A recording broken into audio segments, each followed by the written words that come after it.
an endometriosis sufferer. It's physically, it's mentally, it's emotionally draining. Some days I come into this house and I'm in absolute agony. You're negotiating how you sit down, you're negotiating, and you're afraid you're not fit to finish the day.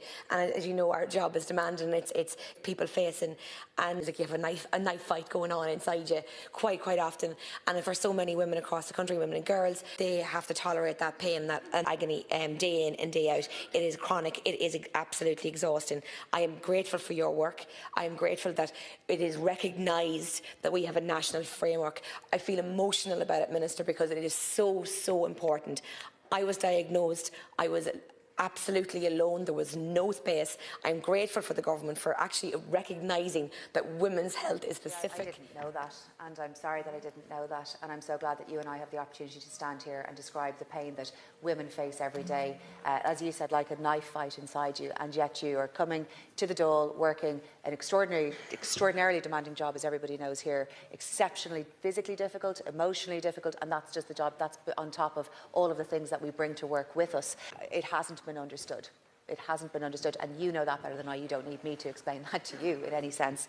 The impact on women's participation in normal life has to be understood. You have teenage girls who can't participate in sport. You have teenage girls who maybe can't sit their exams. You have women who are doing phenomenal jobs, women who have gone through university, women who are doing phenomenal jobs in the workplace, who are taking very significant periods of time off and not being able to explain or have that understood by their employer.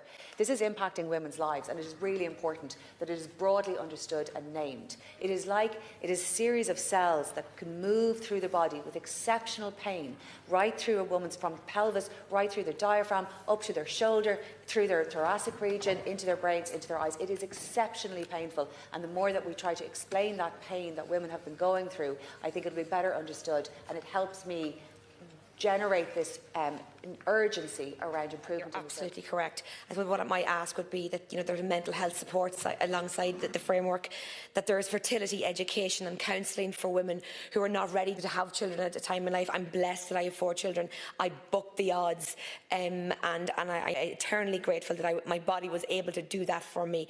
And we need that GP training and dedicated research funding, Minister. This is an autoimmune disease. In Ireland, we have quite a lot. Women are more inclined to have autoimmune disease.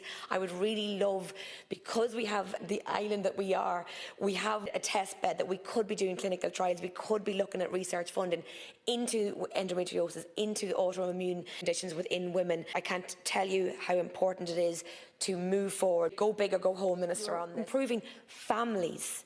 Because when a mother is sick, when a woman is sick in their home, you are impacting on a family. And when you improve their health, you are improving families and you're improving your community. So thank you. So we'll do everything I can to try to drive clinical trial research into this. I'm launching the Clinical Trials Oversight Group work this evening. This is an obvious space. It is under-researched more broadly, though there's an opportunity in France for us to do something, and I might talk to you about that quite separately. Women who are trying to work out that intersection.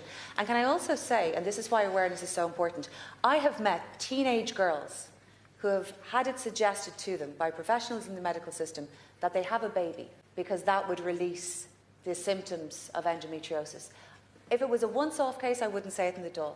But I have listened to women of different ages, including women who are teenagers now, who have been told, go and have a baby, that'll fix it. When of course it will not, and I've spoken to women who have had children and it doesn't necessarily fix it, or women for whom it has come as a consequence of pregnancy. But can you imagine? Can we just put a line under that now? That never happened, ever, in an Irish medical facility ever again, that a teenage girl is told, go and have a baby. That'll sort your endometriosis. I'm sorry, game over.